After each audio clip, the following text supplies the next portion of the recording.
Trata-se de um processo em que o recorrente teve o seu nome inserido na lista suja de trabalho escravo, como um empregador que teria contratado trabalhadores escravos.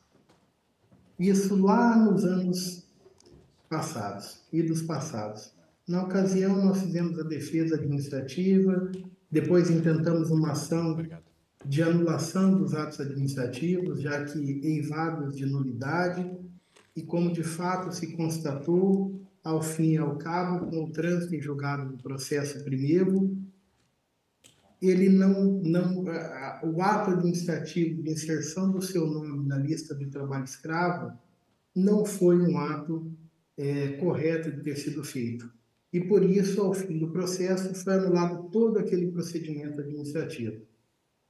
Concluída essa primeira ação, após vários recursos, inclusive no Tribunal Superior de Trabalho, após a conclusão de todo esse processo, chegamos então à fase de propor uma ação de indenização por essa gama de infortúnios por que passou esse empresário. Nesta ação que nós estamos diante agora, neste recurso, qual é o objeto da nossa pretensão? Que em função daquela inserção incorreta do seu nome na lista suja de trabalho escravo, que agora ele possa ter uma indenização material condizente com os gastos que ele teve em razão dessa inserção. A sentença determinou, já em primeira instância, o juízo de primeira instância, determinou que lhe fosse paga uma indenização por danos morais e que lhe fosse paga uma indenização por danos materiais. Mas a decisão de primeira instância limitou a indenização por danos materiais apenas ao valor das multas que então haviam sido pagas. Multas essas que foram anuladas depois. Qual é a nossa pretensão?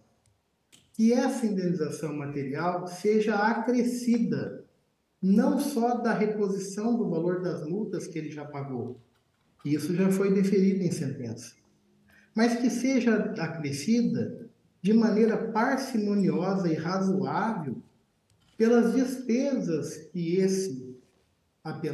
o recorrente teve, o empresário, teve para se defender daquele processo administrativo eivado de tantas nulidades, contratando advogados para se defender na seara administrativa, inclusive esse patrono que está fazendo essa sustentação oral, contratando advogados para se defender na seara criminal, onde também foi absolvido, despesas que foram tidas com tradutor juramentado, despesas com viagem do processo. Todas elas comprovadas documentalmente. E o detalhe, incontrovérsias, não refutadas quanto à sua existência pela União. Aqui é uma matéria eminentemente de direito. O juízo monocrático entendeu que não seria o caso de mandar indenizar o pagamento a título material dessas despesas. Contratação de advogado para defender na seara administrativa, contratação de advogado para defender na seara criminal, os honorários de despesa de tradutor juramentado e as despesas com viagem desses mesmos advogados. Data máxima vênia, os fundamentos da sentença, no sentido de que não há previsão legal que imponha ao vencido arcar com o pagamento dos honorários contratuais e outras despesas processuais do vencedor. Data máxima vênia, esse entendimento, juridicamente falando, não nos parece ser o mais adequado. Por que razão? Primeiro ponto que é preciso chamar a atenção é que esta ação, esta matéria, é uma matéria que vem para a Justiça do Trabalho como consequência da Emenda 45 de 2004, que alterou a competência da Justiça do Trabalho. Porque até então, essas ações anulatórias de atos administrativos de agentes de Estado que envolvessem a área trabalhista eram processadas na Justiça Federal. Agora elas são processadas na Justiça do Trabalho. E a Instrução Normativa 27 do Colégio Tribunal Superior de Trabalho é expressa em dizer que para essas novas ações derivadas da nova competência trabalhista, há que se aplicar o direito próprio da seara em que elas estão inseridas, e no caso, no campo da reparação civil. Então, embora se trate de uma ação que tramite perante a Justiça do Trabalho, o direito material adjacente aplicável é o de cunho reparatório de âmbito civil.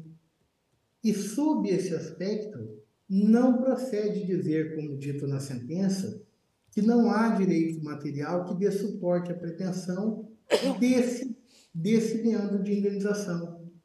Aliás, ao contrário. Primeiro, porque o artigo 404 do Código Civil, que é aplicado nessa hipótese, diz expressamente que nas perdas e danos serão pagas abrangendo custas e os honorários dos advogados.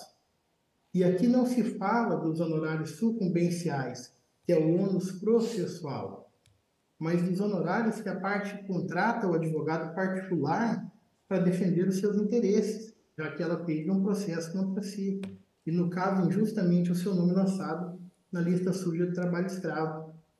Então, dizer que não há fundamento jurídico para se definir esse tipo de indenização não nos parece adequado por esse conjunto de análise.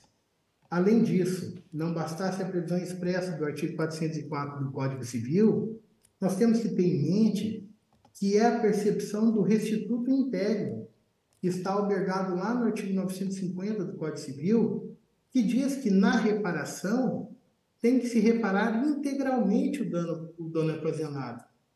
E a ilicitude do ato de inserção do nome do empresário apelante, recorrente, na lista suja de trabalho escravo, implicou uma série de obrigações para ele. E obrigações essas que, se ele não contratasse advogado, até hoje ele estaria com seu nome exposto, como, de fato, ele poderia ter ficado se não tivesse a contratação desses profissionais. Então, não só o artigo 404, como o artigo 950, como o artigo 186 do Código Civil, que subsidiam a reparação integral pelo dano perpetrado, todos esses dispositivos dão suporte a que na indenização material também seja inserido esses danos aos quais eu fiz referência. Então, esse é o objeto do recurso na parcela da majoração da indenização material, para que ela alcance também essas despesas que, volto a dizer, Vossas Excelências, primeiro, são razoáveis, são dentro da tabela da OAB, não foram objeto de impugnação pela União, estão comprovadas documentalmente pelos contratos que foram firmados na época. É algo absolutamente razoável. Segundo, porque tem por fundamento e suporte inúmeros dispositivos legais que dão suporte à pretensão. Por isso, a necessidade de que a reparação material também albergue esse contexto. Para além disso, Excelências, um outro pedido que nós fazemos é da majoração do valor dos honorários sucumbenciais que foram arbitrados nesse processo em 10%. E aqui também, por se tratar de uma ação derivada da nova competência trabalhista, nós temos a súmula expressa, e está simulado de maneira expressa, lá no inciso 4 da súmula 219 do TST, que para essas novas ações da competência trabalhista, se aplicar-se-ão os percentuais específicos de honorários advocatícios contemplados no Código de Processo Civil, que vão até 20% e não ficam limitados aos 10%, 15% da área trabalhista. E nos afigura que, pela complexidade da matéria, pelo tema em questão, seria assim o caso. Razoavelmente, nós pedimos que Vossa Excelência majorem essa indenização dos honorários de 10% para 20%, como autorizado pela jurisprudência do Tribunal Superior do Trabalho. Esse é o pedido. Muito obrigado a Vossa Excelência.